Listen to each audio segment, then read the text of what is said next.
Ассалаумағалейкум достар, қалайсыздар? Сіздермен бірге Азамат және бүгін біз ММА туралы айтуымызды жалғастырамыз. Біздің батырымыз Шавкат Рахмоновтың жекпе-жегіне бір аптадай уақыт қалды. Қазақстанның ең үздік жауынгері UFC 310 турнирінің комейн ивентінде өнер көрсететін болады. Оған қарсы Иен Мачадегери атты ирландиялық проспект шығады. Өздеріңіз білетіндей, Шәкең жартылай орта салмақтың чемпионы Белал Мұхаммедпен кездесіп, дәл осы UFC 310 турнирін басқаруы керек еді. Бірақ Белаши өтірік жарақат алып, оның орнына Иен Мачадегери шығып жатыр. UFC президенті Тақырбас Дана Уайт братанның айтуынша, бұл жекпе-жектің жеңімпазы чемпиондыққа басты үміткер болады. Сондықтан Шавкат пен Гери арасындағы айқас жайлы айтуымызды ары қарай жалғастырамыз. Өткен жолы біз Иен Геридің кім екенін айтып, қалай UFC-ге қосылып, біздің Шәкеңмен жекпе-жек өткізуге мүмкіндік алғанын айтқан болатынбыз. Төмендегі сілтеме арқылы өтіп, қарап кетсеңіздер болады. Сонымен қатар сол жерде біздің Жанбек Әлімханұлының мансабы жайлы әңгіме қозғаған болатынбыз. Себебі барлығы біздің чемпионмен жекпе-жек өткізуден бас тартып жатыр. Былай айтқанда, Головкиннің тағдыры біздің Жәнібекке де тиіп жатыр. Естеріңізде болса, кезінде Геннадий ағамыздан барлығы қорқып, чемпиондық белбеулерін тастап қашқан болатын. Дәл осы жағдай Әлімханұлымен де болуы мүмкін. Сондықтан сол жерде қалай Жәнібек Әлімханұлы өзінің мансабын құтқарып алса болады, және де Канеломен жекпе-жек өткізуі мүмкін бе деген сұрақтарға жауап берген болатынбыз. Сол үшін төмендегі сілтеме арқылы өтіп, осы видеоны да қарап кетсеңіздер болады. Ал бүгін біз Шавкат Рахмонов пен Иен Гери арасындағы жекпе-жекке техникалық талдау жасайтын боламыз. Басқалар секілді өтірік тәлпіштеніп, Шавкат анандай, Шавкат мынандай деп айтып сайрай бермей, былай айтқанда, әр микромоментке, әр микроэпизодқа көңіл бөлеміз. Және де бізге қызық екі басты сұраққа жауап беретін боламыз. Ненің арқасында Шавкат Рахмонов жеңіске жетеді? Және де Иен Гери Шавкатты жеңіп кетуі мүмкін бе? Міне, осы сұрақтарға бүгінгі видеомызда жауап беретін боламыз. Сондықтан сүт пен шайыңызды ішіп, астарыңызды дайындай берсеңіздер болады. Ал біз бастаймыз. Кеттік.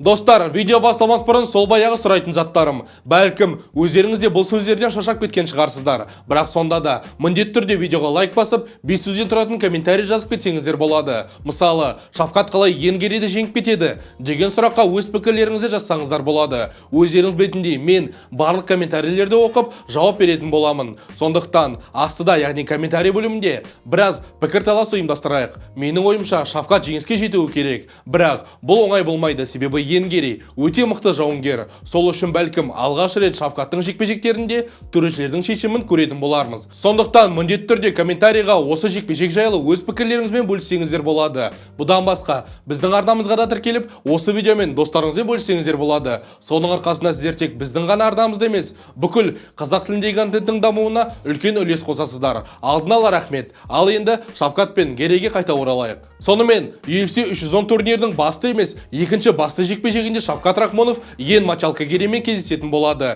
Егерде жауынгерлер жайлы айтатын болсақ, екеуі де керемет жеңіс сериясында келе жатыр. Шавкат UFC-де қатарынан 6 жекпе-жекте жеңіске жетіп, 18-0 рекордына ие болса, Иен Гери қатарынан 8 жеңіс сериясына шығып, 15-0 рекордына ие. Бұдан басқа, екі жауынгерде чемпион болуды көздеп, мақсат ретінде қарастырып отыр. Бұл екі жауынгер бір-бірімен жақсы таныс. Американың Майами қаласында орналасқан Килл залында бірге дайындалып, әрдайым спаррингтер өткізіп жүрген еді. Сондықтан бір-бірінің мықты және осал тұстарын жақсы біледі деп айтсам да болады. Алайда бұл жекпе-жекте екі жауынгер тосын ретінде бірін-бірі таңғалдыруға тырысатыны барлығына мәлім деп ойлаймын. Ал енді әр жауынгерлердің күресіне тоқталып кетейік. Себебі менің ойымша, дәл осы жерде, яғни күресте жекпе-жектің көп уақыты өтуі мүмкін. Шәкеңе тоқталатын болсақ, оның күресі өте жоғары деңгейде. Шавкаттың жекпе-жегінің бастысы қарсыласын ұстап, жоғары сатыдан қысым жасау, және де бұны өте керемет көрсетіп, қарсыластарын партерде тым жоғары дәрежеде ұстайды. Бұл дегенім не? Шавкат қарсыласына қозғалып, қандай да бір қимыл жасауға мүмкіндік бермейді.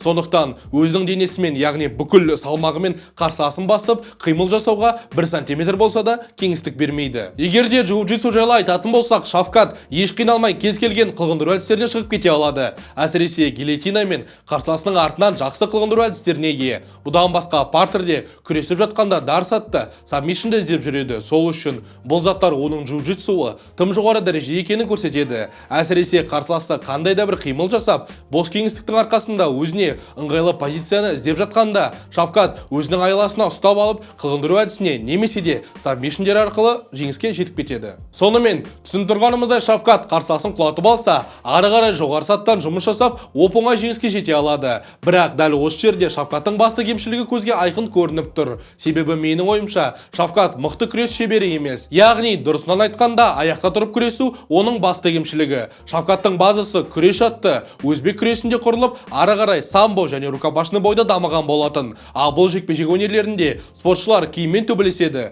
Сондықтан Шавкат сол киімнен ұстап, қарсыласын жұлқып, лақтыруға үйреніп қалған. Бұны өздеріңіз де білетін шығарсыздар. Самбо, қазақша күрес және дзюдо өнерлерінің шеберлері киімсіз күрескенде біраз қиыншылықтармен кездеседі. Себебі еркін және грек-рим күресінің шеберлері қарсыласын тезірек құлатып, жұмыс жасауға үйреніп қалған. Сол үшін менің ойымша Шавкаттың басты кемшілігі тейкдаун жасауы, яғни аяққа өтіп, қарсыласын құлатуы. Біз бұны Джефф Нилге қарсы жекпе-жекте көрген болатынбыз. Себебі Шавкат 8 рет құлатуға тырысқанымен дым шықпады. Ал Стивен Томпсонға қарсы болған соңғы жекпе-жегінде бұл рас екені дәлелденді. Себебі бүкіл бірінші раунд бойы Шавкат базалық каратисті құлата алмай, октагон торында қысуға мәжбүр болды. Бірақ жаңа айтып кеткенімдей, егерде Шавкат жоғарыда болса, бірден қарсыласын қылғындырып тастап, нағыз құбыжық екенін көрсете бастайды. Себебі қиналмай қылғындыру әдістеріне шығып кетеді, немесе де сабмишнге шығады, немесе де жоғарыдан соққылар тастайды. Универсал, әмбебап. Жалпы менің ойымша бұндай кемшілік басқа да жауынгерлерде бар. Мысалы, Ислам Махачев пен Хабиб Нурмагомедовта. Себебі олар ұзақ уақыт бойы самбода өнер көрсетіп, бірден аяққа өтуі олардың осал тұстары екенін көрсеткен болатын. Әрине, уақыт өте келе олар өздерінің күрес деңгейлерін мықты дәрежеге дейін көтеріп, нағыз күрес шебері ретінде көрінеді. Алайда егер Камару Усман, Белал Мухаммад және Хамзат Чимаев сынды жауынгерлермен салыстырсақ, олардың күресінің деңгейі көбінесе партерде қарсыластарын ұстауға арналған, былай айтқанда контроль үшін. Егерде Шавкаттың басқа да жекпе-жектерін қарайтын болсақ, клинчтен біраз рет тейкдаун жасағысы келгенін көруімізге болады. Ол қарсыластарын итеріп, көтеріп, құлатқысы келгенімен дым шықпай, тордың қасында ұстауға мәжбүр болған. Себебі классикалық күрес өнерлеріндегідей киімсіз күресу базалық самбистер үшін өте қиын. Егер Шавкаттың UFC-дегі алғашқы жекпе-жегіне көз жүгірсек, біраз рет тейкдаун жасауға тырысқанын көруімізге болады. Кейін гильотина әдісімен жеңіске жеткеніне қарамастан, бұл затта қарсыласының аяққа кіргенінен қорғанып, қарымта шабуылда жасағанын айтып кетуіміз керек.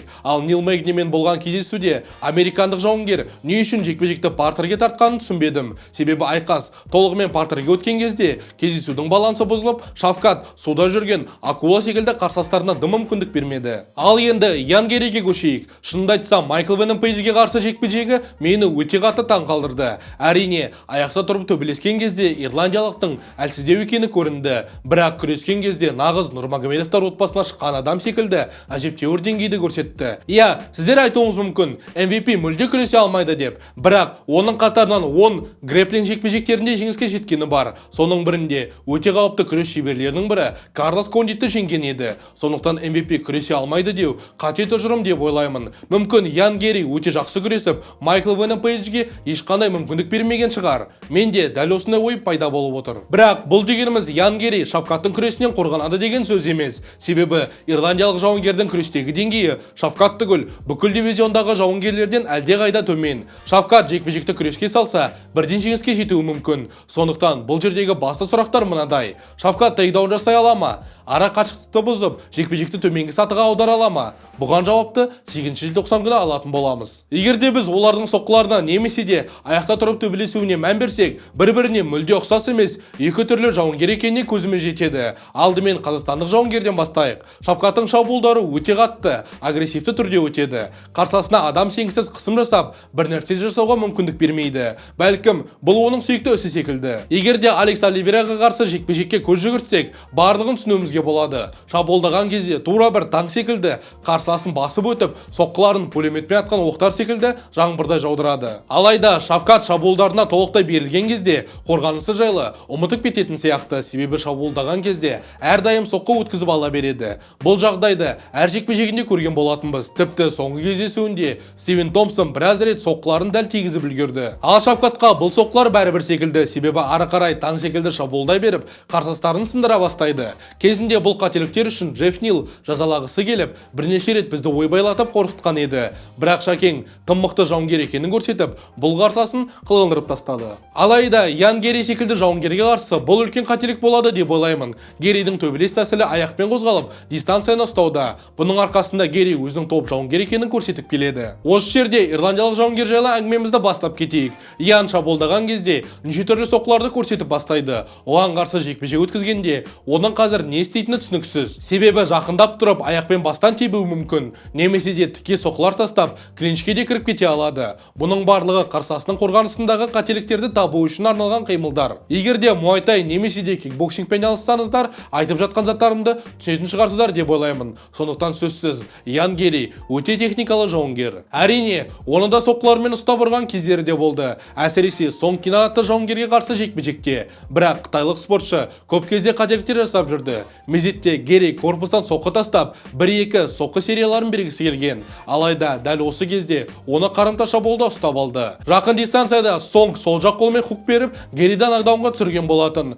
Осы жерден шығатын түйін Йен Мачалка Гери жақын ары қашықтықта, яғни близкий дистанцияда төбелесе алмайды. Себебі бойы ұзын және қолдары да ұзын. Сондықтан жақында төбелесе алмайтыны барлығымызға анық болып тұр. Бірақ айтып кету керек, ирландиялық жауынгердің мансабында бұл тек бір рет қана болған жағдай. Оның төбелес тәсіліне тоқталатын болсақ, егерде қарсыласы оған қысым жасап, дистанцияны сындырып, жақындағысы келсе, бірден бос кеңістікті іздеп, шабуыл алаңынан шығып кеткенді жақсы көретін жауынгер. Сонымен қатар, ол өте мықты футворкқа ие, яғни аяқпен қозғалысы тым жоғары дәрежеде. Соның арқасында бүкіл жекпе-жек бойы қашып жүріп, соққы тастап, велосипед болып жүре алады. Оның ең мықты тұстары ретінде дистанцияны сақтап, өзіне ыңғайлы темпте төбелес жүргізуі деп айтсам да болады. Сондықтан Шавкаттың басты мақсаты дистанцияны бұзып, жақын жерде жекпе-жек өткізу. Себебі егерде ол өзіне тән манерде төбелесіп, әрдайым шабуылдап, қорғанысына көңіл бөлмесе, Ян секілді жауынгер қашып жүріп ұрып, жеңіске жеңіп кетуі мүмкін. Шавкаттың төбелес тәсілі Белал, Осман және Хамзат секілді жауынгерлерге қарсы